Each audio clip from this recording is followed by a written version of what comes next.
کنه سپر سیمانپور. چه پاسی داد میلاد رویین و ازش استفاده کرد سپر سیمانپور. هواداری داماش خوشحال میشن از این گلی که سیمانپور به ثمر رسونده.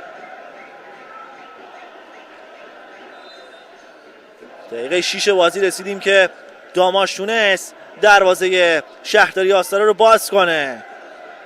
هجوم آورده بود رو دروازه آستارا و موقعیتی که گیرشون اومد تونستن دروازه شهرداری آستارا رو باز کنن بازیکنای داماش گیلان. در آغوش میگیره علی نظر محمدی رو سپر سیمانپور پس از گلی که به ثمر رسوند. یکی از برترین گلزنان داماش گیلان همین سپر سیمانپور در این بازی هم تونسته که فعلا در دقیقه 6 تیم خودش رو پیش بیاندازه. سپر حالا پاس رو به جلو برای داریوش بخت که نرسید، قطع کرد توپشو میلاد رویی. خودش رو در اختیار داره، یه نگاه میندازه پشت محوطه جریمه شهرداری آستارا که کورنر رو گرفت.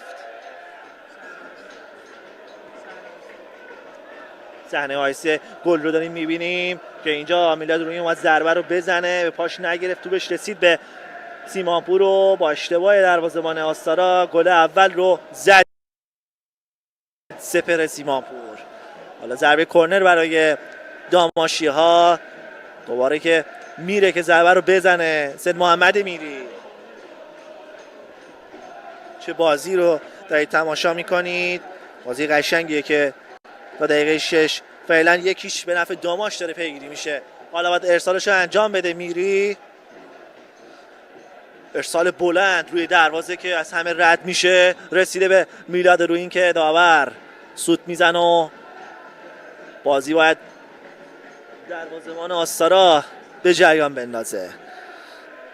ضربه کورنر میری از بیرون اومد داخل و به خاطر همین بود که شاهین یزدانی نقطه دروازه رو نشون داد. حالا میانه زمین درگیری بین پاسپسگیری توپ که گرفتن دوباره بازیکنای داماش، دوباره رویین سمت راست برای موسوی، باید ارسال کنه. موسوی همین کار رو انجام داد، قطع کردن بازیکنای شهرداری آستارا.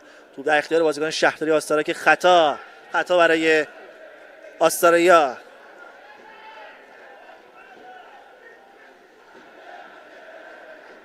به نکته بگم که داماش با 25 امتیاز در رده 15 قرار داره و شهرداری آستارا با 8 امتیاز در رده آخر و در رده 18 قرار داره. تیمی که اگر این بازی رو ببازه مستقیم به لیگ 2 سقوط خواهد کرد.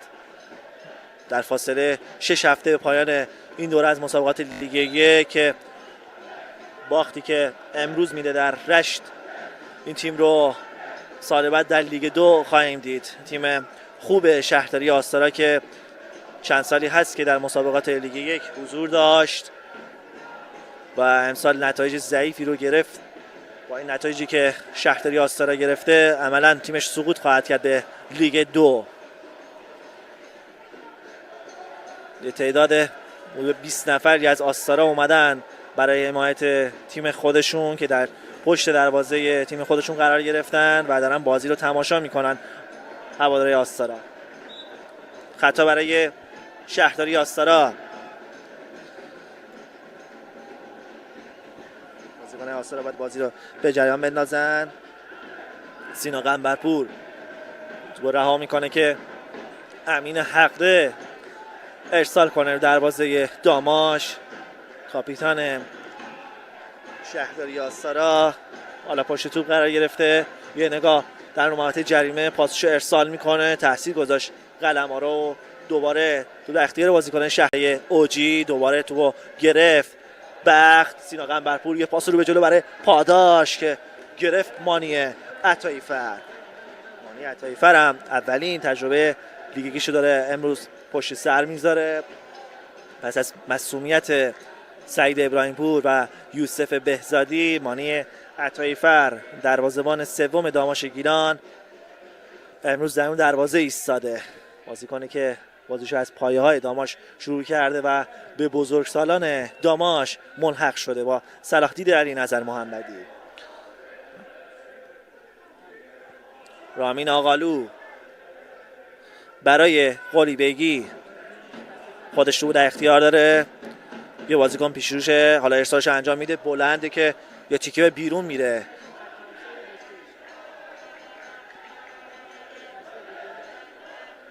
آستارا هم یه چند بازیکن محروم داره که با نظر کمیته انضباطی آستاریا نمیتونن از بازیکن‌های خوبشون برخوردار باشن و عملاً 3 بازیکن تعویضی در این بازی دارن. کلا با 14 تا بازیکن به این بازی رسیدن. حالا یه پاس بلند که نرسید به مهاجم شهرداری آستارا. بلال عراضی بود که فرار کرده بود، جمع کرد توپشو. مانی عطاییفر، قلیبگی رو به جلو، بازی داره سرعت میده.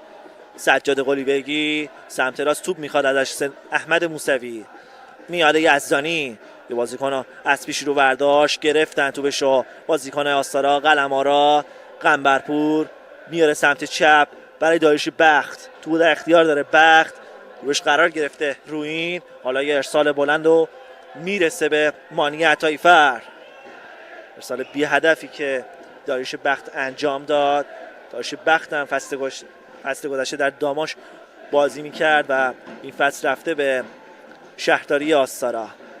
بازی رو آروم میکنن بازیکنای داماش.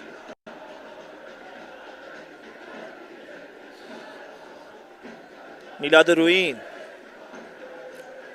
سید محمد میری برای رامین آقالو، سجاد قلیبگی برای طاهر نجات، رو به عقب دوباره قلیبگی، خط دفاعی آقالو برای لطف خدا. روین بازی خوبی رو انجام میده داماش و اینجا خطای هند داریوش بخت اعلام میشه روی ارسال میلاد روین. بازی هجومی رو داریم میبینیم از تیم داماش که تا اینجا یک کار تونسته با گل سپهر سیمانپور پیش بیفته از شهرداری آستارا. دوباره اومد پشت توپ قرار گرفت سید محمد میری، بازیکن شوتزن داماش که گل اسنپیش به استقلال یادتونه که از میانه زمین با پیراهن نساجی زد و تونست دروازه استقلال رو باز کنه. بازیکن شوتزن داماش سید محمد میری، میانه زمین موسوی یه نگاه انداخت سمت چپ که نرسید به طاهر نجات. تو به اختیار بازیکن آستارا، پاس سیمانپور رسیده به روین، حالا یه پاس رو به جلو که نرسید به محمد میری. یا سید احمد موسوی بود که پاس روین بهش نرسید. دوباره پرتاب برای داماش گیلان، پشت توپ قرار گرفته روین، حالا پرتاب بلند، دوباره دفع کردن بازیکنای آستارا. توپ رو هوا قرار گرفته، حقده عالی کار کرد، پاسش برای قنبرپور، میانه زمین قلمارا بین 2 بازیکن گرفتن. رامین آقا از راه دور ضربه‌شو زد و با اختلاف زیاد از کنار دروازه بیرون رفت.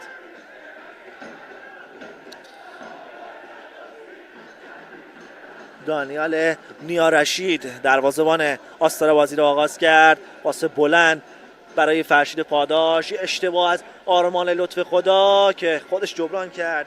دفاع آخر داماش یه لحظه داشت اشتباه میکرد لطف خدا. پاس بلند عطاییفر برای موسوی، تاثیر گذاشت یه لحظه بخت، میانه زمین دوباره بازیکن‌های داماش. قلیبگی توپشو زدن، آقالو یه پاس بلند برای موسوی، توپش نرسید به مهاجمشون. سپهر سیمانپور در اختیار دانیال نیارشید قرار میگیره. باید بازی رو آغاز کنه، میبره سمت راست.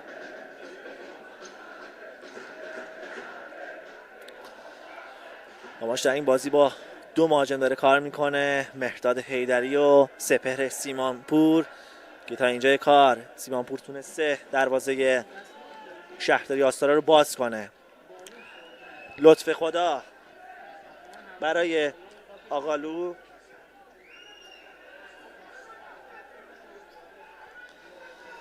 قلیبگی رو به جلو حرکت میکنه، یه سرتوب ضربهش حالا میزنه، چه ضربه‌ای چه گلی! یه سرتوب زد و ضربهشو خوشگل زد سجاد قلی بیگی و تونست دروازه شهرداری آستارا رو در دقیقه 16 باز کنه. چه ضربه ای رو زد سجاد قلی بیگی، قشنگ زد ضربشو بازیکن داماش گیلان. داماش 2-0 پیش افتاده از شهرداری آستارا. چه نتیجه گرفته در دقیقه 16 علی نظر محمدی. خوشحالی هوادارهای داماش رو دارید میبینید، واقعا خوشحالن. چه ضربه ای رو زد قلی بیگی، ضربه استثنایی که به توپ زد و نشست رو پاش. مورد تشویق هواداران قرار میگیره. اینم چهره علی نظر محمدی که خوشحاله، زیر بارش باران کنار زمین ایستاده و تیم خودش رو کش میکنه.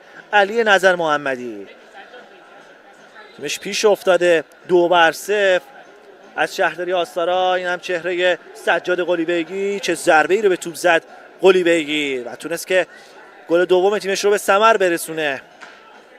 محمد سجاد قلی بیگی بازی رو پی میگیریم. بازیکن شهرداری آستارا آرمان لطف خدا، توپش رسیده به سینا قنبرپور، توپشو زد احمد موسوی.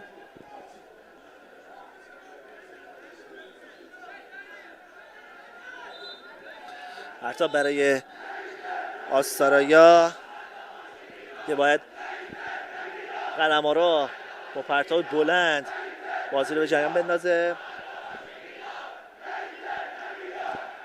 چهره دو قاب از مربی و بازیکن داماش و آستارا که قلمارو حالا پرتابش رو بلند انجام میده. توپش رسیده پشت محوطه جریمه داماش که شاهین یزدانی خطا اعلام کرد روی این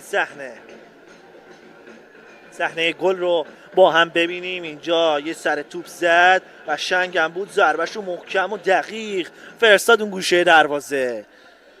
تونست که گل دوم داماش رو در این بازی به ثمر برسونه سجاد قلی بیگی. روی زمین افتاده یکی از بازیکن‌های داماش، فکر کنم میلاد رویین باشه. میلاد رویینه که روی زمین افتاده.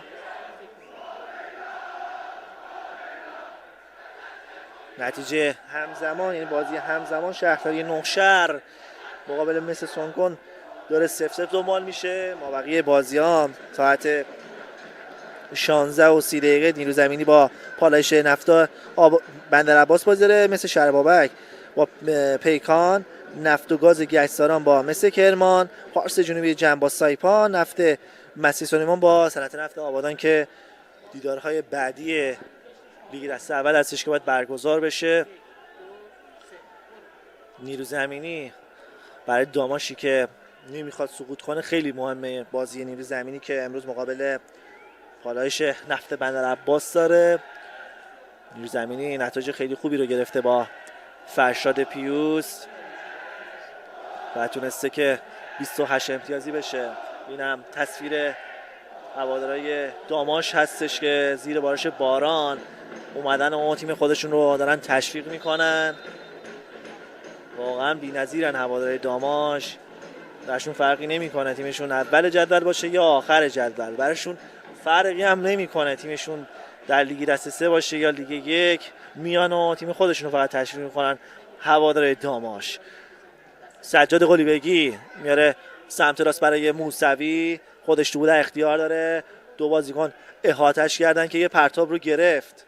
سید احمد موسوی باید پرتاب رو انجام بده. میلاد رویین برای لطف خدا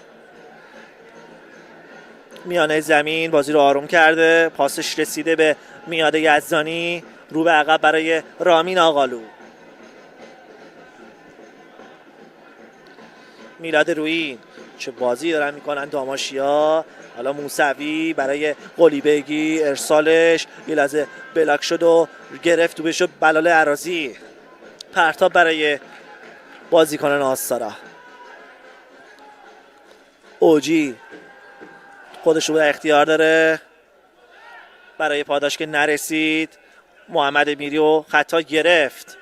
سید محمد میری شارژش کرد، فرشید پاداش رو به عقب. لطف خدا رامین آقالو برای یزدانی، سمت راست میلاد رویین، دوباره رو عقب لطف خدا. دقیقه 20 بازی، نتیجه همچنان 2-0 به نفع داماش گیلان. زننده گل اول سپهر سیمانپور و زننده گل دوم سجاد قلیبیگی. حالا خود قلیبیگی ارسال بلند برای یزدانی به توپ رسیده، خود یزدانی تک به تک شده، پاسشو میرسونه، نتونه ضربه رو بزنه. حیدری چه پاسی رو داد یزدانی و قطع شد توسط بازیکنای شهرداری آستارا. همچنان توپ در اختیار بازیکنای داماش گرفتن. آستاریا یه سرتوپ میزنه گوشه زمین، رسیده توپش به بخت و خطا گرفت روی بازیکن شهرداری آستارا.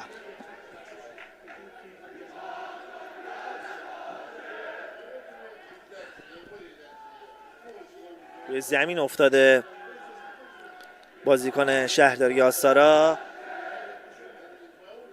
داورم بالا سرش ایستاده، امیدواریم که مشکل خاصی براش پیش نیاد و همینطوره بازی خودش ادامه میده. بازیکن شهرداری آستارا خودش رو در اختیار داره برای قنبرپور. یه بازیکن از پیشی رو برداشت و پرتاب برای شهرداری آستارا.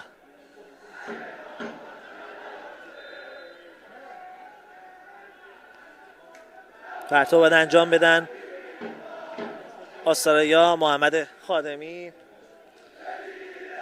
حالا این کار رو انجام میده برای پاداش. توپ سرگردان رو هوا، خطا برای داماش گیلان.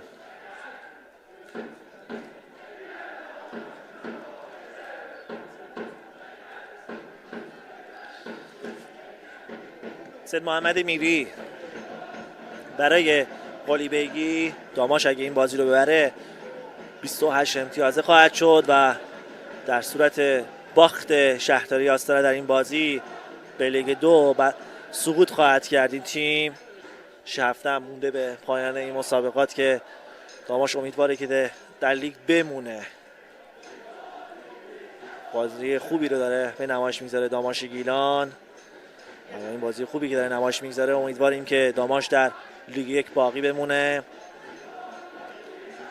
و فصل بعد مدیریت خیلی خوبی رو داشته باشن و برگردن به لیگ برتر. واقعا جاش خالیه داماش گیلان، یکی از تیم‌هایی که پر هواداره، جاش خالیه در مسابقات لیگ برتر. حالا پاس میاد یزدانی که اشتباه کرد و گرفتن بازیکنای آستارا.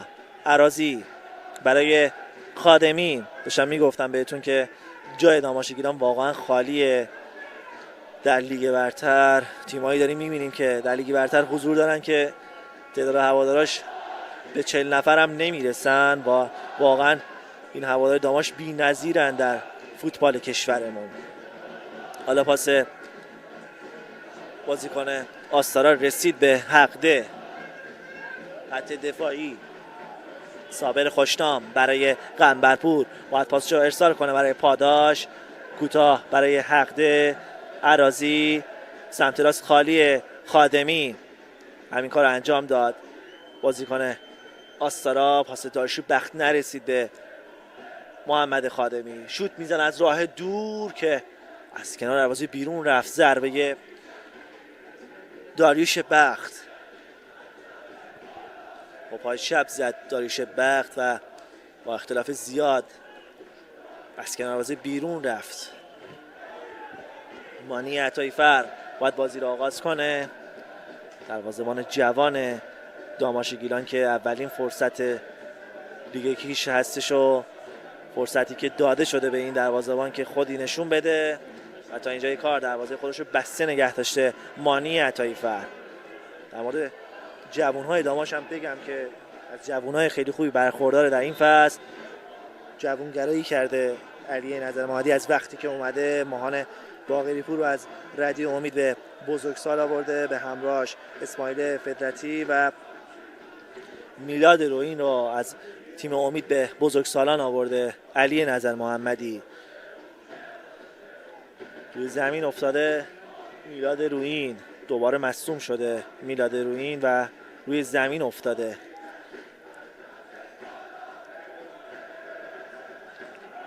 اعتمادی که علی نظر محمدی به جووناش کرده و داره نتیجه میگیره. علی نظر محمدی، چهره علی نظر محمدی که نکاتی رو داره میگه به مانی عطاییفر، گلر جوان داماش. اینم چهره علی نظر محمدی، آرام و قرار نداره علی نظر محمدی. حالا قلیبگی به رسم بازی جوان مردانه توپو میرسونه به دانیال نیارشید، دروازه‌بان شهرداری آستارا.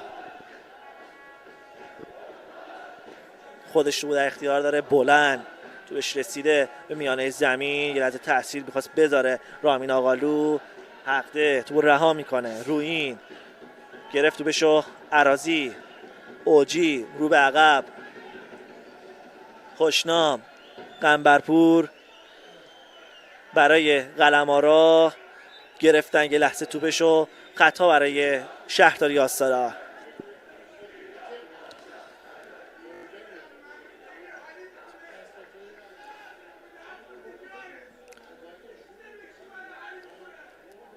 بازی رو به جریان میندازن بازیکن آستارا برای خوشنام، میانه زمین قلمارا یه دور میزنه، دوباره خوشنام یه لحظه داشت میگرفت توپشو، سپر سیمانپور که همچنان تو در اختیار بازیکن آستارا. خوشنام بین دو بازیکن، خطا روی صابر خوشنام.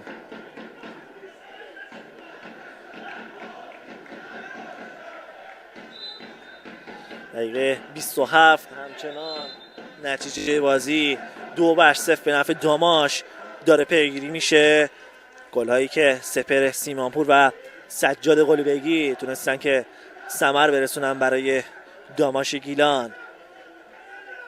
خوشنام رو به عقب برای نیارشید، سمت راست برای خادمی، دوباره رو به عقب برای نیارشید که داشت اشتباه میکرد، پاسش رسیده به پاداش.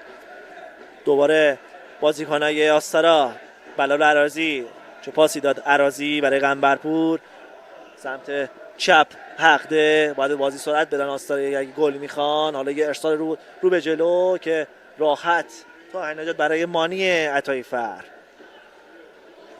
دوله اختیار داره عطاییفر برای میری که توپا رو اون پخش میکنه برای داماش. میلاد رویین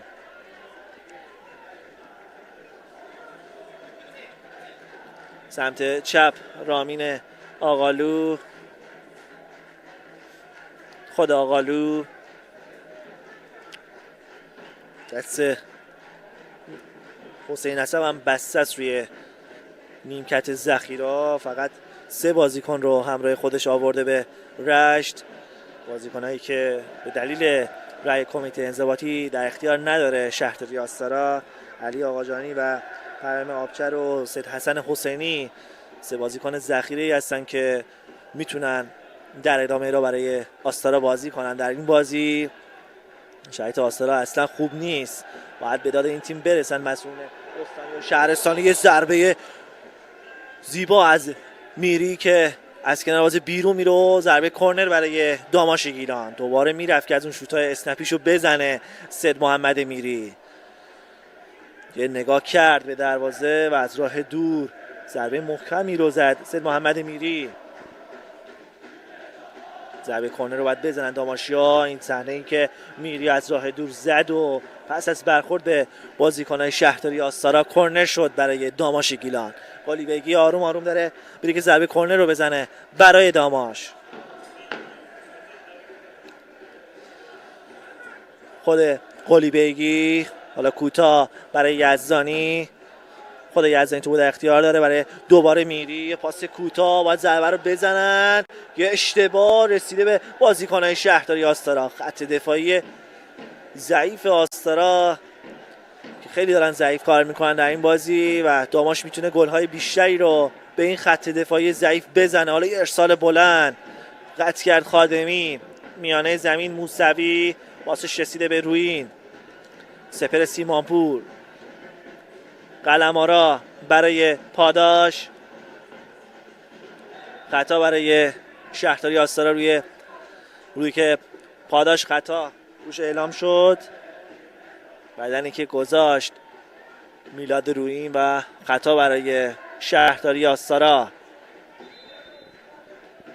باید ضربه خطا رو بزنه محمد خادمی، بازیکن فصل گذشته چوکای تالش، در این فصل اومده به شهرداری آستارا، داره بازی میکنه برای این تیم، خودش هم پشت توپ قرار گرفته، باید ارسالش رو انجام بده روی دروازه داماش گیلان.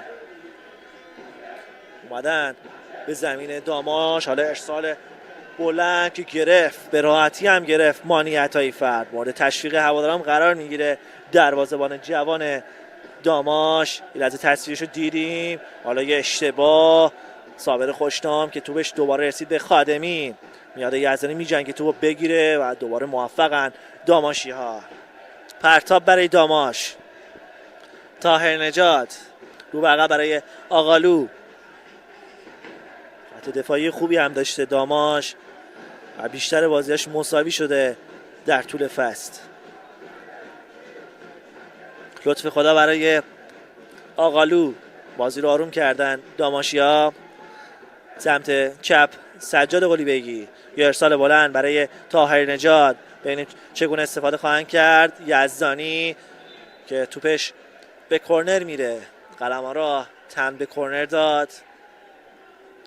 تعداد کرنرهای این بازی خیلی زیاد بوده که بیشترشو داماش زدن، فکر نکنم که آستاریا تونسته باشن کرنر بزنن و سجاد قلیبگی رو میبینیم که رفته ضربه کرنر رو بزنه. همه بازیکن‌های داماش اومدن به زمین آستارا، حالا ارسالش رو انجام میده، بلند ارسالش ببینه میرسه به لطف خدا یا نه، از این سمت زمین بیرون میره. نیا رشید از کنار دروازه بازی رو آغاز کنه. چهره دروازه‌بان آستارا دارید مشاهده میکنید. سرمربی سپیدو هم در ورزشگاه حضور داره، آقای حسن اشاری، اومده بازی داماش و شهرداری آستارا رو از نزدیک تماشا کنه. آقای حسن اشاری مربی که با همین آستارا از لیگ 3 صعود داشت به لیگ 1 و از خودش هم سوال کنید واقعا ناراحت خواهد شد که از اینکه شهرداری آستارا داره سقوط میکنه به مسابقات لیگ دسته دوم. چهره محمد میری دارید مشاهده میکنید که داره میره ضربه کرنر رو بزنه برای داماش گیلان. خود میری پشت تو قرار گرفته، همه بازیکن داماش دوباره اومدن، حالا ارسال میری روی دروازه، ببینیم چگونه کار خواهند کرد. یه لحظه دفع کردن، امین حقده دور کرد تو با امین حقده، میانه زمین سید احمد موسوی برای یزدانی، یه نگاه میندازه، یه بازیکن از پیش رو برداشت میبره سمت چپ برای طاهر نجات، یه لحظه اشتباه گرفت تو بشو بخت، چه استارتی زده داشت بخت و جبران کرد کنعان طاهر نجات. رو به عقب برای عطایی فر، زیر توپ میزنه مانی عطایی فر، رو هوا سیمانپور، پاس رو به جلو برای حیدری، ببینیم تو میرسه یا نه. موفق بازیکن‌های شهرداری آستارا. خط دفاعی برای خادمی، قلمارا اومده عقب زمین که توپ گیری کنه. امیر قلمارا بازیکن گیلانی شهرداری آستارا که برای سپیدرود هم سابقه بازی داره. امیر قلمارا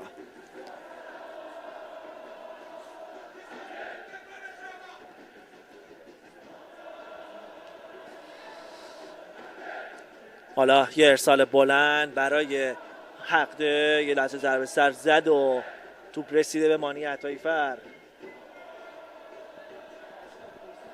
توپ در اختیار داره رامین آقالو.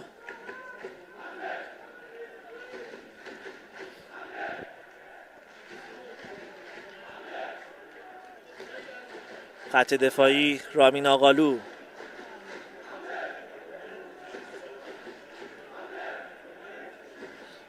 لطف خدا همچنان تو در اختیار داره، پاس بلند برای حیدری، صابر خوشنام برای عراضی، دوباره خود خوشنام بین دو بازیکن داماش گیر افتاده، از اون مخمسه جدا کردن، یه لحظه دوباره گرفتن، میاد یزدانی رو به جلو برای حیدری، یه لحظه اشتباه، همچنان حیدری که گرفت تو بشه و عراضی دوباره میجنگه که تو بگیرن بازیکن داماش. خطا شد روی بازیکن شهرداری آستارا. چهره مالک باشگاه داماش رو مشاهده کردید، آقای یوسف نژاد. زحمات زیادی کشیدن تا اینجای کار بر داماش. حالا ارسال رو به جلو که گرفت توپو مانی عطاییفر. سید احمد موسوی برای میری سمت راست، بازیکن سابق استقلال تهران تو در اختیار داره. سید احمد موسوی بازیکن‌های خوبی در اختیار داره داماش. سمت چپ کنعان طاهرنژاد، دوباره بازی رو آروم کردن داماشی ها، پاسای خیلی خوبی رو رد و بدل میکنن بازیکن‌های داماش. حالا سمت راست توپ رسیده به روین یا نه، یه لحظه استوب کرد، چه استوپی رو انجام داد میلاد روین. تا اینجای کار بازی خیلی خوبی رو از خودش به نمایش گذاشته میلاد روین، همه جای زمین بوده. حالا یه ارسال بلند که قطع کرد صابر خوشنام. طاهرنژاد رو هوا، قلمارا برای بخت میجنگه که توپ بگیره، موفق نیست و توپ رسیده به کنعان طاهرنژاد. قلیبیگی، خادمی، کنعان طاهرنژاد موفقه، خود کنعان که توپ بیرون رفته، میتونست بهتر عمل کنه طاهرنژاد.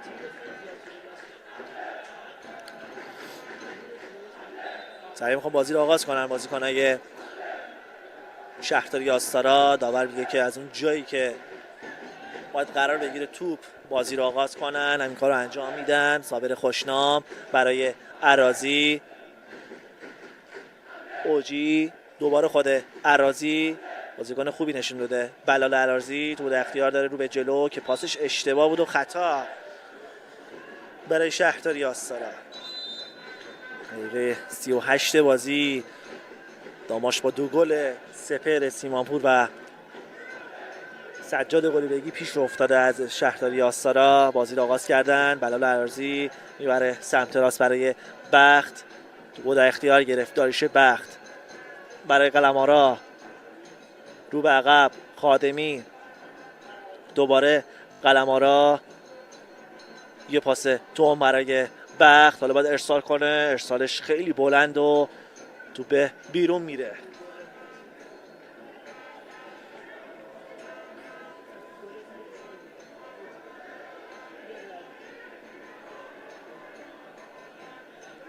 پرتاب بندازه، چهره علی نظر محمدی نگاه به ساعتش میکنه. حالا پرتاب بلند روی این رسیده به یزدانی. حالا برای سیمانپور، ببینیم گل سوم میزنه یا نه. تک به تک شده، حالا ضربه‌شو میزنه، میتونست گل سوم داماش رو به ثمر برسونه سیمانپور. چه تک به تکی شد، سپر ضربه‌شو زد و با اختلاف از بار دروازه بیرون رفت. بازیکن خیلی خوبیه سپهر سیمانپور که قرضی اومده به داماش. این فصل اول در استقلال خوزستان عضویت داشت بازیکن داماش گیلان. خوشنام رو به عقب برای رشید نیا یا دانیال نیا رشید، گرفتن دوباره بازیکن داماش. خطا کرد داریوش بخت، تعداد خطای داریوش بخت زیاد شده در نیمه اول و اگر همینجوری ادامه بده کارت زرد میگیره داریوش بخت. روی زمین افتاده سپهر سیمانپور، دستشو گرفته بلند میکنه داریوش بخت، از پشت اومد زد سپهر سیمانپور رو. تو در اختیار بازیکن‌های داماشه که دوباره میخوان با یک ضربه بلند بازی رو به جریان بندازن. پشت توپ قرار گرفته سید محمد میری، نه کوتاه کار کردن برای طاهرنژاد. رو به عقب دوباره رامین آقالو، خود آقالو برای لطف خدا. سمت راست میلاد روین، یه نگاه برای حیدری، ببینیم چیکار میکنه. حیدری خودش رو در اختیار داره و عقب برای قلی بیگی. لطف خدا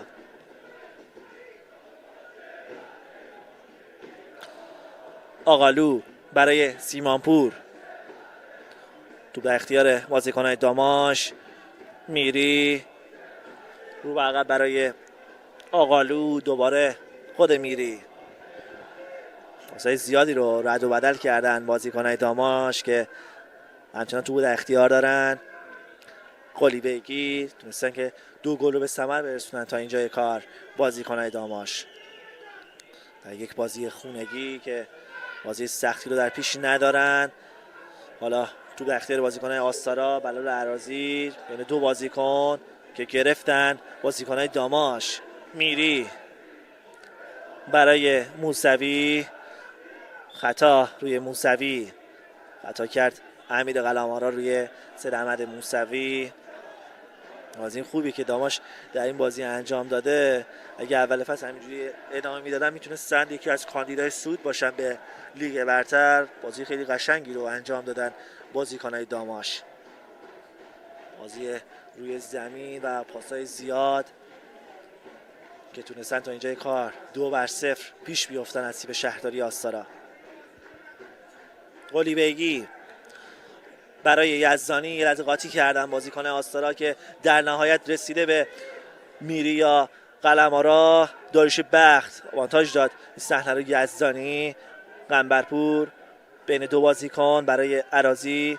چه پاسی داد اراضی دوباره برای قنبرپور. یه لحظه گم کرد سینا قنبرپور. حالا بردن سمت راست برای خادمی. خود خادمی تو در اختیار داره برای اراضی. تو رها میکنه. خطا برای داماش.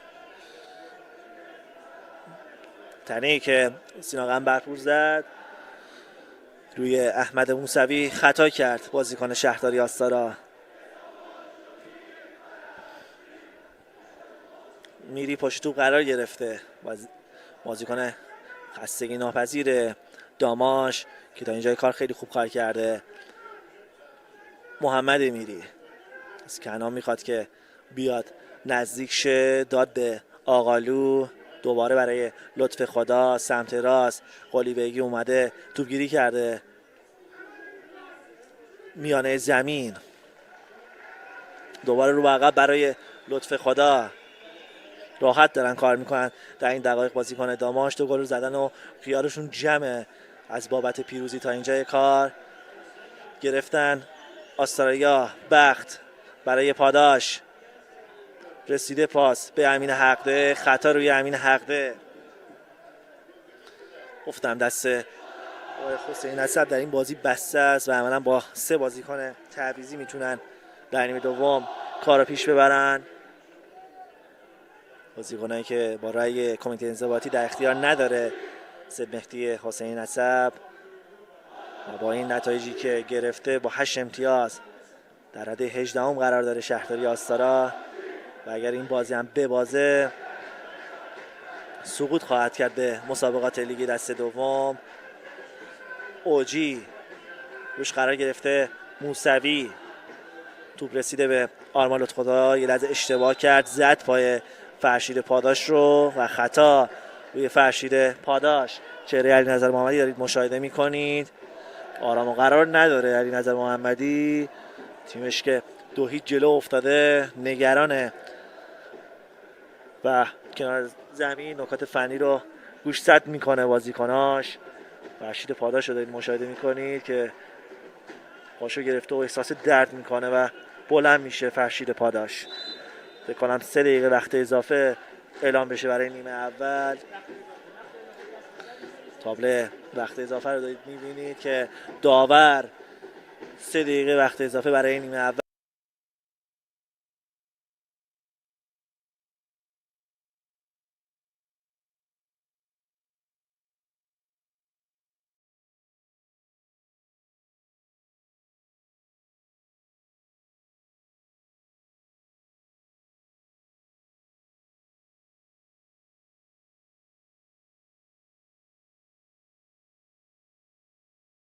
کدوم یکی از بازیکن‌های شهرداری آستارا هستش. پشت توپ قرار گرفته سینا قنبرپور. از این موقعیت چگونه استفاده خواهند کرد؟ خود قنبرپور حالا ارسالش رو انجام میده، قشنگه که یه لحظه اشتباه، حالا داریوش بخت ضربه زد که کرنر رو گرفت بازیکن شهرداری آستارا. مثلا بهتر عمل کنن اون ضربه سر آخری رو بازیکن آستارا که هوشیار بودن بازیکن داماش گیلان. ضربه کرنر رو اینه که کدومی که از بازیکن‌های آستارا خواهد زد. سینا قنبرپور رو می‌بینم که پشت توپ قرار گرفته، سوت هوادارهای داماش حالا ارسالش رو انجام میده، بلند روی دروازه، یه لحظه تاثیر گذاشتن که دور کردن بازیکن داماش. توپ در اختیار میاد یزدانیه، حالا بازی سرعت میده، خود یزدانی رو به جلو، پاسش رسیده به رویین، تک به تک میشه یا نه؟ حالا رویین ضربه‌شو زد و گل. رویین تونست گل اول خودش رو در این فصل داماش به ثمر برسونه. میره سمت هوادارهای داماش، خوشحالیش تقسیم میکنه با هوادارهای تیم داماش. چه ضربه‌ای به توپ زد میلاد رویین. درست که گل سوم تیمش رو به ثمر برسونه. این بازیکن جوان گفتم که یکی از پدیده‌های لیگ یک هستش و میتونه بیشتر از این پیشرفت کنه و به تیم ملی کشورمون دعوت شه. چهره میلاد رویین که داره خوشحالیش تقسیم میکنه با هوادارهای داماش. چه پاسی داد میاد یزدانی، میاد چه پاسی داد به رویین و استفاده کرد بازیکن جوان داماش گیلان. استارت خیلی خوبی هم زده بود میلاد رویین. حالا بازی 3-0 شده برای داماش. حالا میره در آغوش علی نظر محمدی هم قرار میگیره میلاد رویین. سریعا بازی رو میخواستن آغاز کنن که آقای یزدانی میگه که باید با سوت من بازی به جریان بیفته یا نه. ضربه دروازه رو اعلام کرد شاهین یزدانی. 3 دقیقه وقت اضافه رو به پایانه و داماش اینجا با سوت شاهین یزدانی در نیمه اول تونست که با نتیجه 3-0 پیروز بشه. خسته نباشید میگم بهتون و در ادامه بازی در نیمه دوم همراه شما خواهیم بود.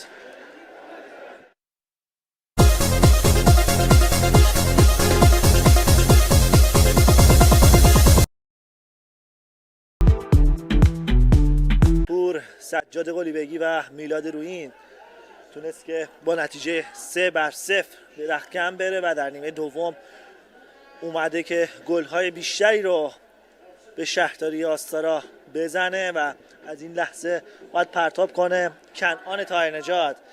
همانطور که در تصویر دارید مشاهده میکنید با دورخیز بلند خودش میخواد پرتاب بلندی رو انجام بده. طاهرنژاد کوتاه برای لطف خدا، دوباره طاهرنژاد یه ارسال بلند روی دروازه که گرفت نیا رشید، روی زمین افتاد نیا رشید و توپو بغل کرده. دروازه‌بان جوان شهرداری آستارا در نیمه اول 3 گل رو دریافت کرد. نیا رشید خودش میخواد که با یک ضربه بلند بازی رو به جریان بندازه. توپ رو هوا که میری یه لحظه تاثیر گذاشت، دوباره بردن به خط دفاعی که رسیده تو به نیا رشید. بازی همچنان رو هوا داشت پیگیری میشد که توپ رفته به بیرون و پرتاب رو باید انجام بده میلاد رویین. رویین جوان تونست که یه گل رو در نیمه اول برای داماشی ها به ثمر برسونه. خط دفاعی برای سپر سیمانپور، خود سیمانپور که یه لحظه تاثیر گذاشته، توپ رسیده به دروازه‌بان شهرداری آستارا. پاسشو میده به خادمی. قنبرپور بلند برای پاداش که آفساید اعلام شد روی حرکت فرشید پاداش. بازیکن با تجربه فرشید پاداش. رامین آقالو بلند برای میاد یزدانی، پاس یزدانی نرسید به کنعان طاهرنژاد، باید پرتاب کنه محمد خادمی.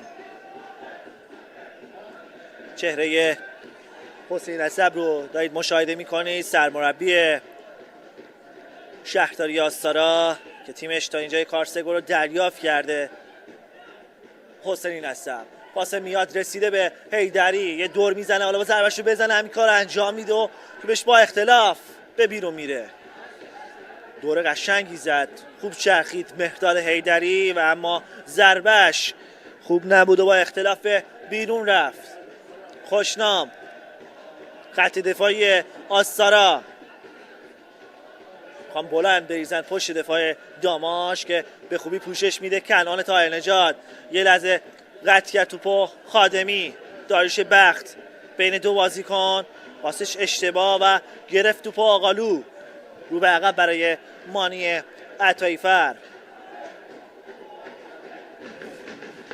خود عطاییفر پاسش رسید به طاهرنژاد، با یه ضربه سر پاسو میرسونه به سپهر سیمانپور. خود سیمانپور پاسش نرسید به موسوی، رو به هوا، حالا یه ضربه سر رو زد پاداش. داریوش بخت پاسش نرسید به پاداش و تو در اختیار بازیکن داماش قرار گرفته. سید محمد میری اول خیلی خوب کار کرد. میری پاسش رسیده به لطف خدا، دوباره رو عقب برای میری. میانه زمین موسوی، آقالو توپو در اختیار داره رامین آقالو برای قلی بیگی. سیمانپور پاسش رسیده به طاهرنژاد، پاس رو به جلو برای حیدری، ضربه‌شو زد و دفاع کرد بازیکن آستارا. همچنان حیدری دور کردن آستاریا. توپ رسیده به میری، قلی بیگی، لطف خدا برای آقالو، پاس بلند برای میاد یزدانی. ببینیم به توپ میرسه یا نه. یه لحظه دفع کردن. طاهرنژاد رو به عقب برای سیمانپور. آقالو میانه زمین میری، میبرن سمت راست برای میلاد رویین، دوباره رو به عقب برای آقالو. پاسه کوتاه از بازیکن‌های داماش. سیمانپور، خود سیمانپور برای قلیبگی، ضربه‌ش رو میزنه. چه ضربه‌ای! ضربه خوبی رو به توپ میزنه قلیبگی که از روی دروازه بیرون میره. چهره قلیبگی رو مشاهده میکنید که در نیمه اول تونست که دروازه شهرداری آستارا رو باز کنه با شوتی که به سمت دروازه زد و دروازه آستارا رو باز کرد قلیبگی. در اختیار بازیکن داماش میانه زمین برای میاد یزدانی که به توپ نرسید. خادمی گرفت، داریوش بخت رو به جلو میزنه پای آقالو و پرتاب میگیره داریوش بخت. دیگر بازی های لیگ یکم شروع شده که همچنان 0-0 داره در نیمه اول دنبال میشه بازی های این گروه. و لیگ یک میانه زمین یزدانی برای حیدری، خود حیدری رو به جلو. سیمانپور باید ضربه‌شو بزنه، ضربه‌شو میزنه، برخورد میکنه به بازیکن داماش که خطا روی نیا رشید. داشت دوباره گل میزد سپهر سیمانپور که خطا اعلام میشه روی نیا رشید. بازی لیگ برتر هم شمس آذر با ذوباهن بازی داره که تا دقیقه 14 0-0 داره دنبال میشه. گلگهر سیرجان با آلمین عراق 0-0 داره دنبال میشه و ملوان نماینده شایسته استان گیلان هم در ورزشگاه زندگی سیروس قایقان بازیش 0-0 مقابل خیبر داره دنبال میشه. میانه زمین میری سمت راست برای رویین، دوباره حرکت کرده رویین، یه بازیکن پیش روشه. خود رویین چیکار میکنه؟ یه ارسال بلند برای سپهر سیمانپور، چه ضربه سری زد سیمانپور، عالی گرفت نیا رشید. چه ارسالی کرد میلاد رویین، عالی زدن سپهر سیمانپور که گرفت نیا رشید. ارسال زیبای میلاد رویین میرفت که گل چهارم داماش زده بشه به دروازه شهرداری آستارا. حالا کورنر برای داماشیا، پشت توپ قرار گرفته سید محمد میری، حالا ارسالش انجام میده روی دروازه، یه لحظه دفع کردن، اشتباه حقه یزدانی، ضربش با اختلاف از روی دروازه بیرون میره. از کنار دروازه نیا رشید بازی رو باید آغاز کنه. صحنه آیسته رو ما هم ببینیم. صحنه آیسته که اینجا ارسال زیبای میلاد رویین، بعد ضربه سر خوشگل سپهر سیمانپور که میرفت گل چهارم رو برای داماش به ثمر برسونه. صابر خوشنام برای حقده، خطا برای داماش. همینه، اشتباه گفتم، برای آستارا که سریع آغاز کرد. حقده محمد خادمی یه لحظه اشتباه کرد. سپهر سیمانپور دوباره گلی بگیره، افتاده پاس رو به جلو برای حیدری، ببینیم که صاحب توپ میشه یا نه. یه لحظه تاثیر گذاشت دفاع آستارا، حالا ضربه‌شو میزنه حیدری که برخورد میکنه به دفاع آستارا. توپ در اختیار میگیره نیا رشید. داماش داره طوفانی بازی میکنه در این بازی، خیلی خوب کار کردن داماشی ها، پاسای خوبی رو بین همدیگه رد و بدل میکنن و تا اینجای کار تونستن که 3 گل رو به ثمر برسونن داماشی ها. حالا یه حمله برای آستارا که توپ گرفت کنعان طاهر نژاد. بازی رو آروم کردن داماشی ها برای میری، لطف خدا، دوباره میری. داماش در نیمه اول تونست که کار رو تموم کنه و با 3 گلی که زده عملاً پیروزی میدانه و شهرداری آستارا در نیمه اول گفتم اگه بازی رو ببازه به لیگ 2 سقوط خواهد کرد. 8 امتیاز در رده 18 قرار داره شهرداری آستارا و اگه در این بازی ببازه به لیگ 2 سقوط میکنه. این تیمی که با حسن اشتری از لیگ دسته 3 اومد به لیگ 1 و مدیریت این تیم درست نبود و داره سقوط میکنه به لیگ 2. رأی کمیته انضباطی که صورت گرفته 5 بازیکن خودش رو در این بازی در اختیار نداره. شهرداری آستارا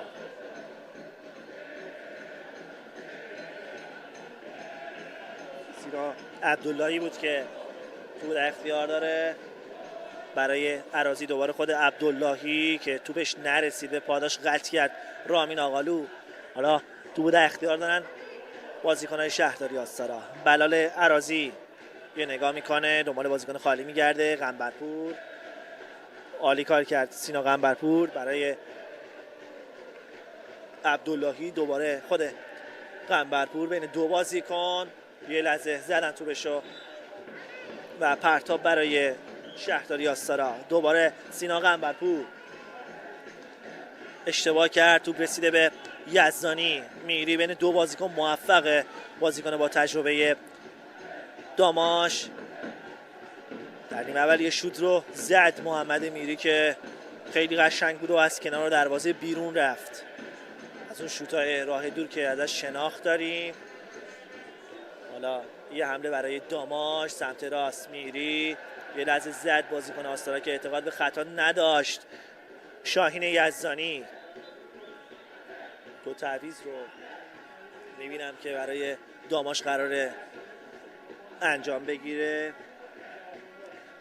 بازیکن 67 مرتضی اشکانی به همراه بازیکن جوان و محصول آکادمی باشگاه داماش گیلان اسماعیل فطرتی که تونسته گل رو به ثمر برسونه. فطرتی از این لحظه وارد زمین میشه به جای مهرداد حیدری. فطرتی جوان بازی مقابل پارس جنوبی جمع بود که تونست دروازه این تیم رو باز کنه. حالا اشکانی هم وارد زمین میشه. از این لحظه مرتضی اشکانی وارد زمین میشه برای داماش گیلان.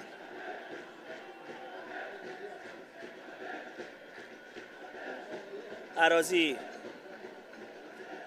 یه پاس بلند برای پاداش، خیلی کنده فرشید پاداش گرفت گوشو رامین آقالو، یه اشتباه که ضربه دروازه رو نشون میده.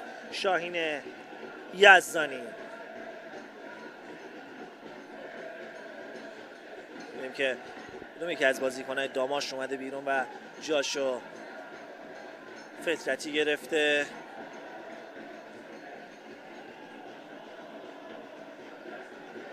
تو در اختیار بازیکن‌های داماشه. رامین آقالو برای طاهر نژاد، تو در اختیار دارن داماشی ها. سمت راست آقالو برای همچنان تو در اختیار داره رامین آقالو.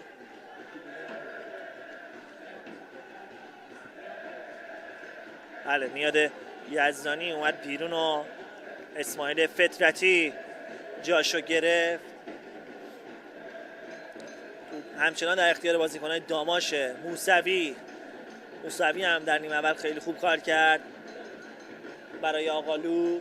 چه پاسی داد سپر سیمانپور، ببینیم که چیکار خواهد کرد. کنعان طاهر نژاد یه بازیکن مقابلشه که موفق بازیکن شهرداری آستارا بود. ضربه دروازه برای شهرداری آستارا و این تصویر تشویق بی همه جانبه هواداری داماش که واقعا سر از پا نمیشناسن، اومدن در ورزشگاه و تیم خودشون رو دارن تشویق میکنن. هواداری خوبه داماش گیلان، تشویق همه جانبه.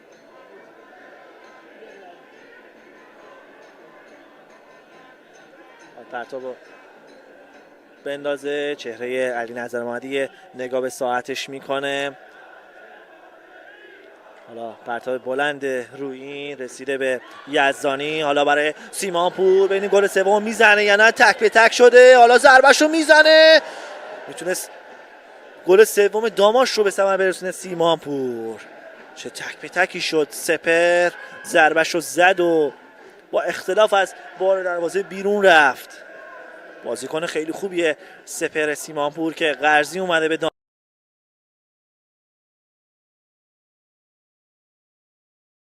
بازیکن داماشگی.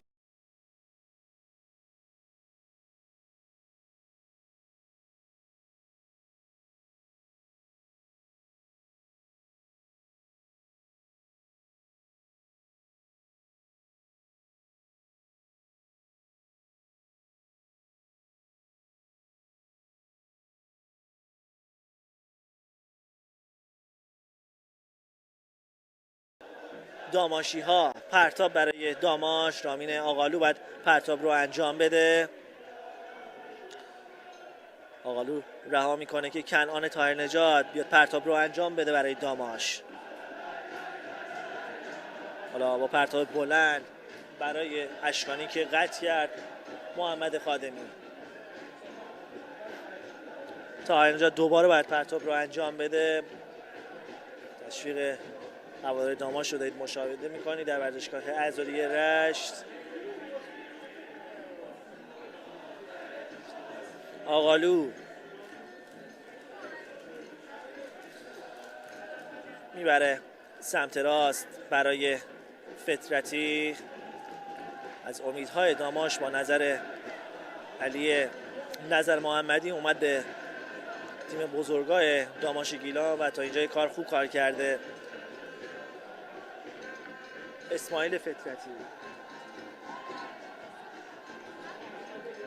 حالا یه حمله برای داماش، ببینیم چیکار میکنن. زیادن توپشو. سجاد قلیبگی تو در اختیار بازیکن شهرداری آستارا است. بلال عراضی برای قلمارا گرفتن دوباره داماشی ها که خطا روی بلال عراضی. سریع میخوام بازی رو آغاز کنن که داور بگه که از همون جایی که خطا شده بازی رو به جریان بندازن. سینا عبداللهی پشت توپ قرار گرفته برای شهرداری آستارا. دقیقه 62 بازی، نتیجه بازی همچنان 0-0 داره دنبال میشه و داماش با این پیروزی میتونه یکی دو پله خودشو بالا بکشه و همینجوری ادامه بده به کار خودش. این فصل هم در لیگ یک خواهد ماند داماش گیلان. تا اینجای کار که خیلی خوب بازی کرده و مزد بازی خوب و تلاشون رو گرفتن داماشی ها. عبداللهی بلند برای عراضی، ببینیم که میتونه کنترل کنه یا نه. این کار انجام میده برای قلمارا. خود قلمارا یه دور میزنه واسه بلند برای مهاجمشون که یه لحظه نرسید به توپ. مهاجم شهرداری آستارا توپ در اختیار مانی عطایی فره. واسه آروم برای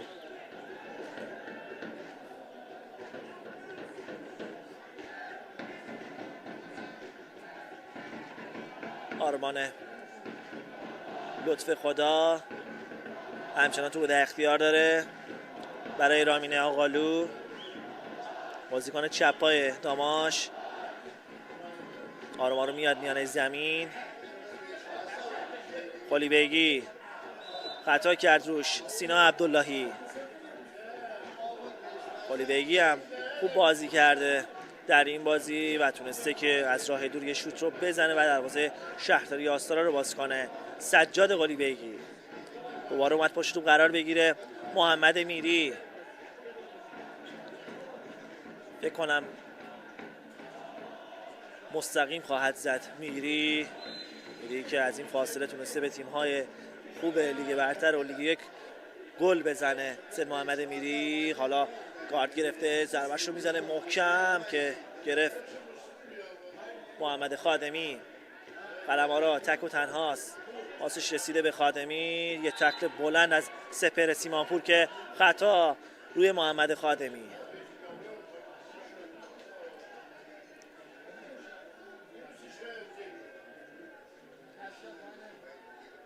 روی زمین افتاده محمد خادمی و الان بلند میشه و به کار خودش ادامه خواهد داد. محمد خادمی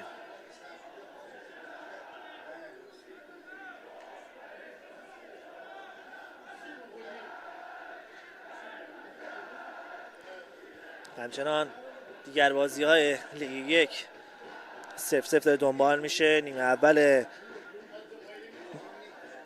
مثل شهر دیگر بازی ها با نتیجه 0-0 داره دنبال میشه.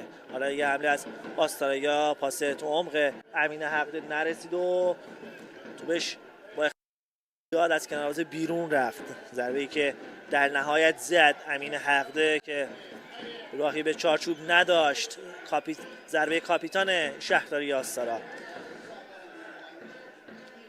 بازی شهرداری نوشهر و مثل سنگون هم 0-0 پایان رسید. بپردازیم به گزارش بازی و دو تعویض رو دارم میبینم که داماش انجام خواهد داد. سمت چپ سپر سیمانپور خودش برای طاهر نجات. دوباره سیمانپور که آفساید اعلام میشه روی این صحنه. دو تعویضی که برای داماش باید صورت بگیره.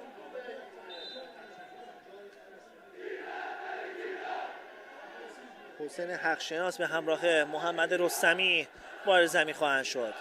محمد رستمی که بازیکن کهنه کاریه که بازی لیگ برتری در تیم‌های ملوان رو داره.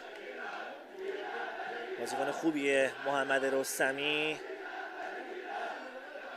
حالا تو در اختیار بازیکن شهرداری آستارا. سینا قنبرپور پاشو زد. مرتضی اشکانی. تعویض رو ببینیم که قلیبیگی بازیکنی که بیرون خواهد آمد و رستمی جاشو خواهد گرفت و حقشناس به جای میلاد رویین که یه گل رو زد وارد زمین میشه. یا بازیکن کاپیتانی هم محمد میری میاد بازوی محمد رستمی میبنده. دو بازیکنی که در این بازی گل زدن برای داماش تعویض شدن و بازیکن‌های تازه نفس وارد زمین شدن. توپ رسیده به مانی عطایی‌فر.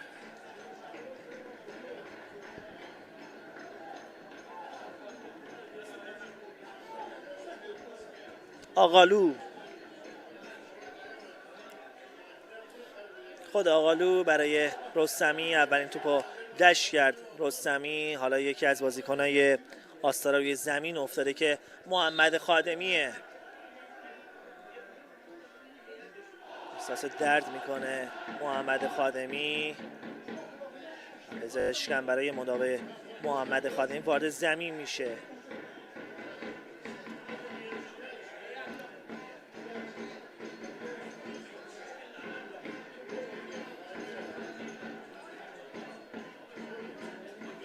آستارا روی نیمکت خودش کلا 3 تا بازیکن تعویضی داره که یکیش گلره و 2 تاش هم حالا بازیکنایی هستن که میتونن وارد زمین بشن. و عملاً دست آقای حسین نسب بسته است در این بازی و ببینیم که در پایان فصل چگونه کار خواهند کرد بازیکنان شهرداری آستارا و تیم شهرداری. چهره محمد خادمی رو دارید مشاهده میکنید که نمیتونه به کار خودش ادامه بده و روی زمین نشسته خادمی و احساس درد میکنه. بازیکنی که در این اول خیلی خوب کار کرد محمد خادمی. چهره علی نظر محمدی دارید مشاهده میکنید. پرجنبوش داره دنبال میکنه علی نظر محمدی. بازیکن شهرداری آستارا به رسم بازی جوان مردانه توپ در اختیار بازیکن‌های داماش قرار میدن. آقالو دقیقه 70 نتیجه همچنان 3-0 به نفع داماش داره دنبال میشه. یه پاس رو به جلو برای موسوی که به توپ رسید. توپ روبایی کرد موسوی. حالا بازیکن‌های داماش که حق شناس بود کورنر رو گرفت. حسین حق شناس بازیکن دونده حسین حق شناس نیروی زمینی که خیلی مهمه برای هوادار داماش و نتیجهش در دقیقه 45 0-0 داره دنبال میشه و اون نتیجه هم خیلی برای داماشی ها مهمه و داماشی که این بازی رو به برتری برسه هم امتیاز خواهد شد با نیروی زمینی. البته اگه نیروی زمینی مساوی یا برنده نشه در اون دیدار. حالا ضربه کورنر رو ببینیم که باید بریزن رو دروازه. همین کارو میکنن. یه ارسال بلند تاثیر گذاشت. رستمی توپ رسیده به بازیکنان شهرداری آستارا قلم‌آرا. خود قلم‌آرا خطا رو گرفت. خطا روی امیر قلم‌آرا. تصویر قلم‌آرا رو دارید میبینید که این هم روی زمین افتاد. حالا این دلیلش چی میتونه باشه که بازیکنان شهرداری آستارا روی زمین میافتن؟ تمرین ندارن، تغذیه ندارن. دلیلش چی میتونه باشه؟ یا اینکه رویه‌های بازیکناشون پایینه که نمیتونن به خوبی بازی کنن در زمین و مصدوم میشن بازیکنان شهرداری آستارا.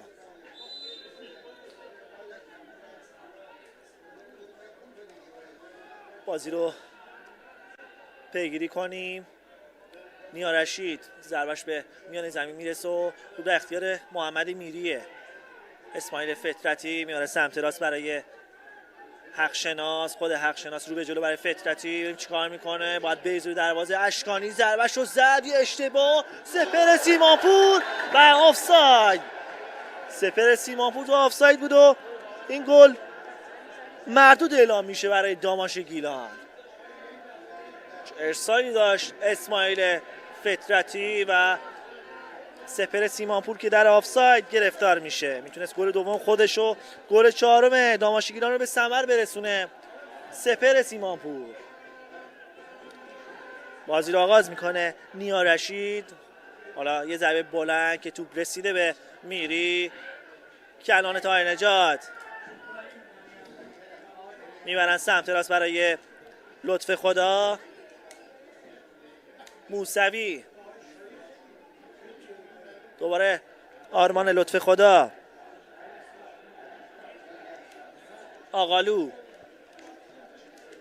میانه زمین، میری یه دور میزنه، دنبال بازیکن خالی میگرده، حالا سمت راست، پاس رو به جلو که نرسید به حق شناس.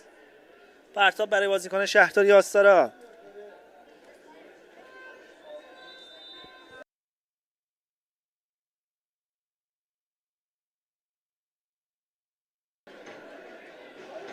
سینا عبداللهی برای صابر خوشنام، ببینیم که اشتباه میکنن یا نه. سینا قنبرپور، دوباره سینا عبداللهی، پاسش رسیده به صابر خوشنام. تعویض حالا بار زمین شد. پیام آبچر، بازیکن آستارا رو به جلو حرکت میکنن. عراضی نگاه میکنه برای پاداش که راحت ضربش رو زد. رامین آقالو، قلمارا برای عبداللهی. عراضی، پاس رو به جلو برای داریوش بخت. یه بازیکن از پیش رو برداشت، ضربش رو میزنه که با اختلاف از دروازه بیرون میره. ضربه داریوش بخت.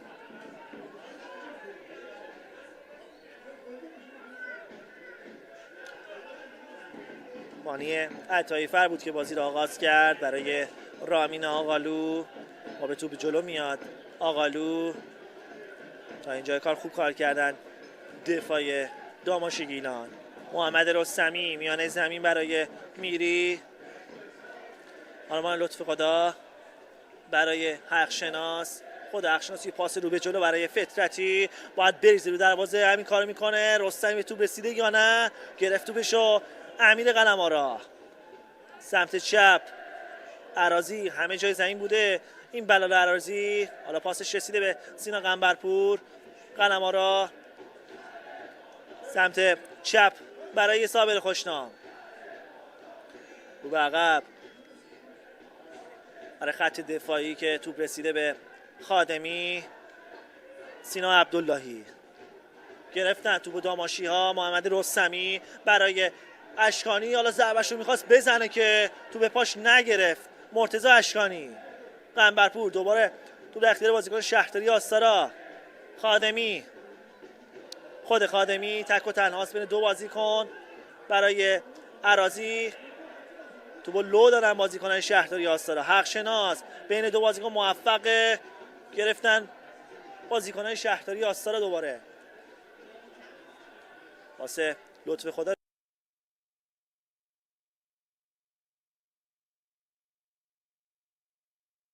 رسیده به فطرتی. دوباره لو دادن بازیکنان داماش. داریوش بخت، یعنی ضد حمله رو خواهیم دید یا نه.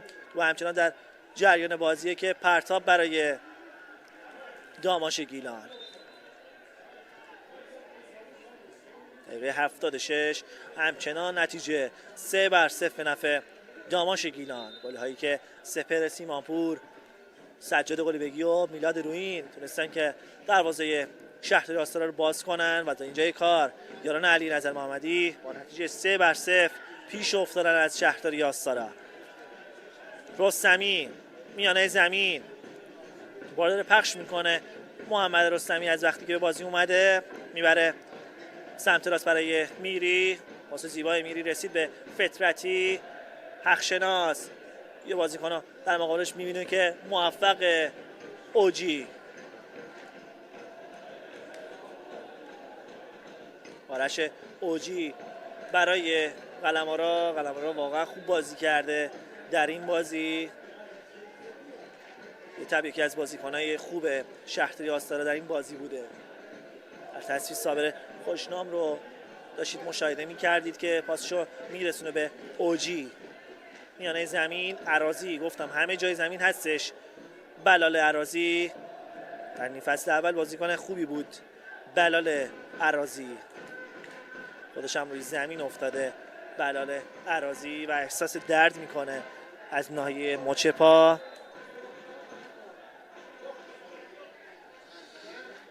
فرج سپاسی تونسته که در زمین بهزت کرمانشاه 1-0 نیمه اول رو پیروز بشه. در دقیقه 58 پیکان 1-0 از مس شهر بابک در شهر بابک پیش افتاده. بازی نیرو زمینی و بالش نفت بنابراس هم با نتیجه 0-0 در نیمه اول پایان رسیده. رامین آقالو، بازیکن‌های شهرداری آستارا عقب نشستن و فقط دارن دفاع میکنن در نیمه دوم و توپ در اختیار بازیکن‌های داماشه که راحت دارن توپا رو پخش میکنن در این بازی. خوب بازی کرده داماش در این بازی و موزه خوب بازی کردن خودش گرفته تا اینجای کار داماش گیلان و تیم علی نظر محمدی. پرتاب برای شهرداری آستارا،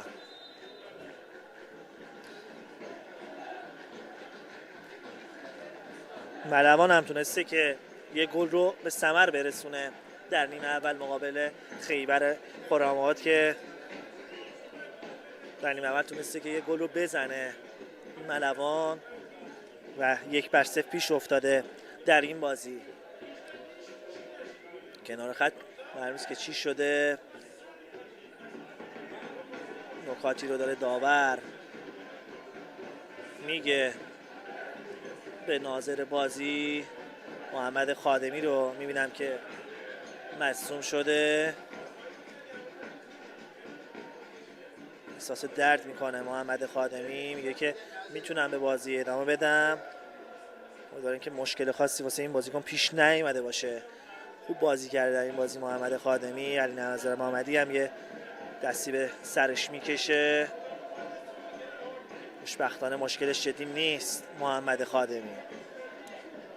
اینم هوادارهای داماش گیلان که در یک روز تعطیل اومدن به ورزشگاه و تیم خودشون رو دارن تشویق میکنن و همچنان لب خط محمد خادمی هنوز که مشکلش چیه که همه جمع شدن، ضربان قلبشو دارن میگیرن فکر کنم. امیدواریم که مشکل خاصی برای این بازیکن پیش نیاد. در نیمه اول خوب بازی کرد محمد خادمی، به نظرم تعویض خواهد شد این بازیکن و شماره 16 علی آقاجانی داره خودشو گرم میکنه که به بازی بیاد. میانه زمین تو در اختیار بازیکن داماش فطرتی یه لحظه تو باید دست میده و خطا برای بازیکن شهرداری آستارا. بازی نمیتونه ادامه بده محمد خادمی، گویا مشکلش جدیه این بازیکن. جاشو علی آقاجانی خواهد گرفت. ضربه خطا رو باید بزنه صابر خوشنام.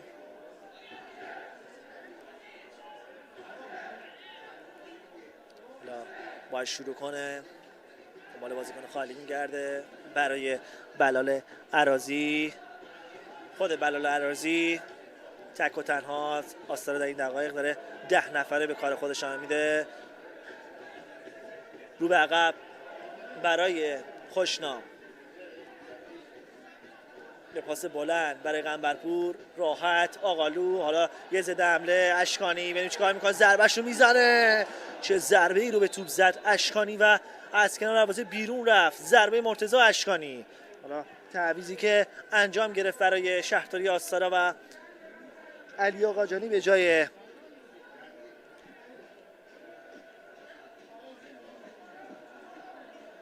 محمد خادمی وارد زمین شد.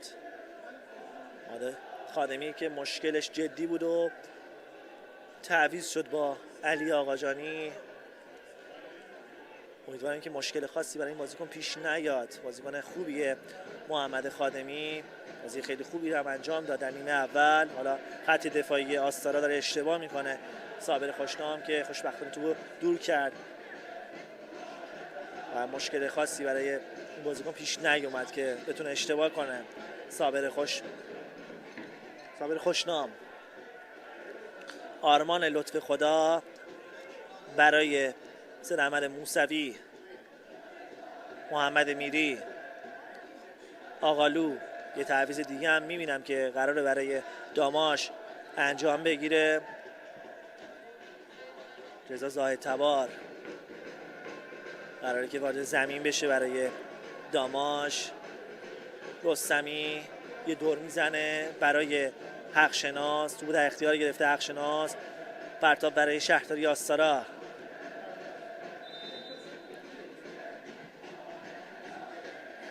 سیمانپور بیرون میاد و رضا زاهد تبار جاشو خواهد گرفت. سیمانپوری که تونست گل اول داماش رو دقیقه 6 به ثمر برسونه، حالا جای خودش رو به رضا زاهد تبار میده. در آغوش میگیره علی نظر محمدی سپر سیمانپور رو، بازیکن جوان و آینده دار داماش که اهل شهرستان خمام هستش. این بازیکن تا اینجای کار خوب کار کرده برای داماش گیلان. کنعان طاهر نژاد برای زاهد تبار، اولی توپش رو دش میکنه زاهد تبار، توپ فطرتی نرسید و در اختیار عبداللهی بود. دوباره فطرتی توپگیری کرده، فطرتی طاهر نژاد رو به عقب برای میری، توپ در اختیار داره. حالا شوت از راه دور برخورد کرد به امیر قلم‌آرا، به پشت امیر قلم‌آرا برخورد کرد. حالا توپ در اختیار شهرداری آستارا. داریوش بخت ببین چیکار میکنه. داریوش بخت برای علی آقاجانی، اولین توپشو دش میکنه علی آقاجانی. فرشید پاداش دوباره بازی رو آروم کردن بازیکن‌های آستارا. قلم‌آرا یه اشتباه توپگیری زیبا از فطرتی، به بازی سرعت میدن. اشکانی یه پاس توم برای زاهد تبار که نرسید بهش. دوباره اشکانی برای حقشناس، اشتباه کردن و توپ از دست رفت برای داماش. نیارشیده که بعد از کنار دروازه بازی رو به جریان بندازه.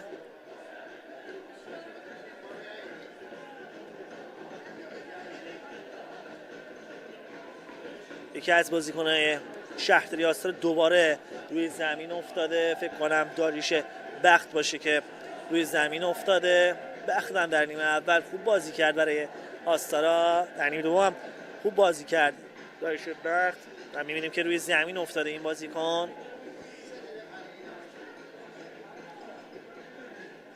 یه تعویضی نداره که آستارا بخواد انجام بده. کلاً روی نیمکتشون 3 تا بازیکن داشتن که یکیش گلر بود. حالا اگه بخواد تعویض بشه باید حسن حسینی وارد زمین بشه برای شهرداری آستارا. گفتم بهتون 5 بازیکن شهرداری آستارا به دلیل رأی کمیته انضباطی در اختیار شهرداری آستارا نیستش و این هم تصویر هوادارهای داماش که یک دارن تیم خودشون رو تشویق میکنن. در یک روز تعطیل اومدن خودشون رو ورزشگاه رسوندن. هوادارهای داماش و تیم خودشون رو تنها نذاشتن در یک بازی حساس. حالا باید نیارشید بازی رو آغاز کنه. اینم پرچم‌های داماش که به اهتزاز در اومدن در ورزشگاه آزادی رشت. میانه زمین عبداللهی برای قنبرپور، فرشید پاداش رو به عقب، خوشنام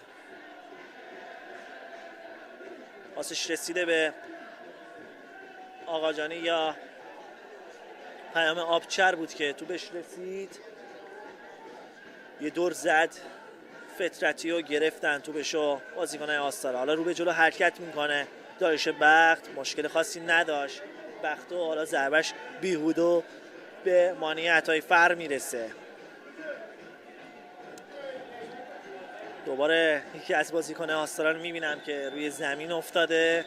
بلال عراضی هستش که روی زمین نشسته.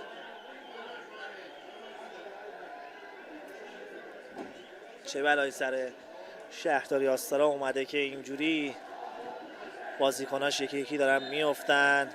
بازیکن نداره تعویض کنه شهرداری آستارا و واقعا بده برای استانمون که یکی از سهمیه‌های ارزشمند لیگ یکیمون داره از دست میره. واقعا حیفه، میتونست حفظ بشه این امتیاز. به سختی به دست اومده بود توسط بازیکنایی که زحمت کشیدن برای این تیم و الان این امتیاز به راحتی داره از دست میره برای استانمون. میری پاسش رسیده به حقشناس، خود حقشناس برای موسوی، خود موسوی برای حقشناس. دوباره ببینیم حقشناس چگونه کار خواهد کرد. ارسال روی دروازه، گرفت از زاهد تبار و خطای هندش اعلام میشه روی این صحنه.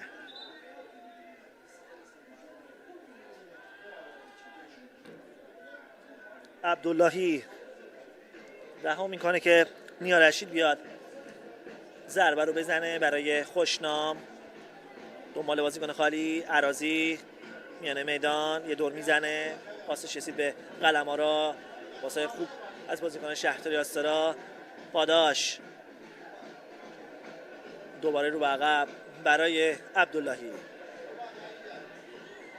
سینا عبداللهی برای قلمارا، پیام آبچر میانه زمین گرفتن توپو داماشه، نه تو در اختیار بازیکن شهرداری آستارا که بردن سمت چپ. اوجی خطا رو گرفت، فرشید پاداش. بازی در دقایق پایانی هستش و داماش 3-0 پیش افتاده از شهرداری آستارا. یعنی که وقتای اضافه چند دقیقه خواهد بود. 5 دقیقه رو میبینم که در دست داور چهارم هستش. 5 دقیقه رو برای نیمه دوم در نظر بگیریم. از این لحظه باشه که در یک بازی حساس تونست که 3 امتیاز رو بگیره از شهرداری آستارا و با 28 امتیاز در کنار نیروی زمینی قرار بگیره. باید ببینیم که نتیجه بازی نیروی زمینی چگونه خواهد بود. فعلا که در نیمه اول 0-0 به پایان رسیده بازیشون. 5 دقیقه که اعلام شد برای نیمه دوم. حالا پاس رو جلو برای داریوش بخت که آفساید اعلام شد از سوی کمک داور. مانی عطایی‌فر در اولین تجربه بازیش در لیگ 1 تونست که کلینشیت کنه و دروازه خودش رو بسته نگه داره. عطایی‌فر این نظر محمدی که اعتماد کرده این گلر جوان و امروز هم نشون داد که گلر خوبیه عطایی‌فر و دروازه بسته نگه داشت. این موقعیت رو ببینیم. حالا یه ضربه از موسوی که دفع کرد. یه لحظه دفاع آستارا، دوباره موسوی ضربه‌شو زد و دوباره دفع کردن بازیکن آستارا. رستمی باز حمله دیگه، دوباره موسوی یه ارسال دور کردن بازیکن آستارا. دوباره رسیده به موسوی. بار سوم ارسال میکنه یا نه؟ همه رو داره جا میذاره موسوی با تکل بلند بازیکن آستارا. توپ رسیده به فطرتی که یه کورنر میگیره، گرفت توپو اوجی. 3 بار توپ رسید به موسوی، میتونست بهتر عمل کنه احمد موسوی و هر 3 بار رو دفع کردن بازیکن‌های آستارا. مانی عطایی‌فر برای آقالو، راحت زیر توپ زد. آقالو خوب بازی کرده این بازی. آقالو به همراه لطف خدا به زیر توپ زدن بازیکن‌های آستارا. لطف خدا توپ در اختیار داره، بردن سمت راست برای موسوی. رستمی، میری، یه بازیکن از پیش رو برداشت که داریوش بخت خطا کرد روی سید محمد میری. در آغوش گرفته داریوش بخت سید محمد میری رو و ازش داره بخشش میکنه خطایی که انجام داد روی سید محمد میری. خودش هم تو برداشته میخواد ضربه رو بزنه سید محمد میری. دوباره 2 تا از بازیکنای آستارا روی زمین افتادن. یکیش نیا رشید، دیگری فرشید پاداش. خوشبختانه نیا رشید مشکلی نداره و ببینید که پاداش مشکل داره یا نه. اونم نه، بلند شده به کار خودش ادامه میده. هر دو بازیکن شهرداری آستارا. دوباره حمله از بازیکن‌های داماش که تو در اختیار دارن. پاسای کوتاه، پاسای کوتاهی که دارن رد و بدل میکنن. میری، طاهر نجات، عراضی توپو گرفت، خود عراضی و پرتاب برای داماش. آقالو اومده تو پرتاب کنه. بستگی ناپذیر بوده رامین آقالو، خوب بازی کرده این بازی. تو رها میکنه که کنعان به پرتاب انجام بده. رستمی راحت برای طاهر نجات. دوباره آقالو میانه زمین. میری، همه تو میری رسیده در این بازی و تو پشکن اصلی داماش بوده در این بازی. محمد میری. حالا یه حمله برای داماش، خطا رو گرفت حسین حقشناس. چه جایی رو خطا گرفت حسین حقشناس. حالا ببینیم که اونایی که ایستگاهی زنن چگونه کار خواهند کرد، مثل میری یا سجاد قلی بیگی. بهش اضافه شده آقالو، بازیکن چپ پای رامین آقالو. رامین آقالو میگه من نمیزنم، بذار میری بزنه. یا موسوی هم اضافه شده. حالا دو بازیکن پشت ضربه توپ قرار گرفتن که میری و موسوی هستش که میخواد ضربه خطا رو بزنن. ببینیم که کدومی که از بازیکن‌ها ضربه خطا رو خواهند زد. به نظرم موسوی خواهد زد، چون گارد شوجش یه جوریه که میزنه. حالا ضربه رو برخورد کرد به دیوار دفاعی و دور کردن بازیکن آستارا. آقالو دقایق پایانی وقت‌های طرف شده که 1 دقیقه مونده به پایان این بازی و داماش با نتیجه 3-0 داره برنده میشه در این بازی. گفتم اگه آستارا در این بازی بازنده باشه سقوط میکنه به لیگ 2 و یک سهمیه استان حذف خواهد شد با سقوط شهرداری آستارا به لیگ 2. او در گوش گرفت میارشید دیگه رفته باید سقوط پایان بازی رو ببینیم که شاهین یزدانی به صدا در خواب آورد. حالا اینجا با سوت شاهین یزدانی داماش گیلان تونست که با نتیجه 3-0 از صد شهرداری آستارا بگذره و 28 امتیازه بشه داماش گیلان و شهرداری آستارایی که 6 هفته مونده به پایان مسابقات سقوطش مسجل میشه و به رقابت‌های لیگ دست دوم سقوط میکنه. تا دیدار بعد، خدا نگهدار.